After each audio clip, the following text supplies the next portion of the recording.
પીવાનું પાણી નથી ને અશોકભાઈ પાણી છોડાવો, જેથી કરીને મેં પંચાયતના ઓપરેટરને ફોન કરી અને જણાવ્યું કે ભાઈ પાણી છોડ. તો એ સીધો જ ઉશ્કેરાઈ ગયેલો અને મને ગાળો બોલવા મળ્યો. મેં કહ્યું ભાઈ તું ગાળો કેમ બોલે છે?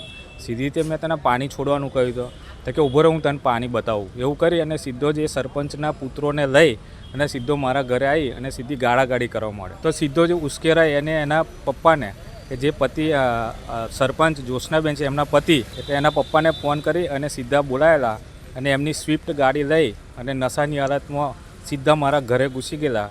અને આ ટોળું થતાં તો ટોળા પર ઘણા લેડીઝોને એ સ્વિફ્ટ એમની ચડાવી દેવાની, મારી નાખવાની કોશિશ કરેલી. અને પછી એમના છોકરાઓએ લાકડી અને સળિયા લઈ અને સીધા મારા ઘરમાં ઘૂસી અને મારી પર પણ જીવલેણ હુમલો કરેલો. અમારા પરિવાર ગભરાય અને સીધા જ અમે પોલીસને 100 નંબર પર ડાયલ કરી અને બોલાયા.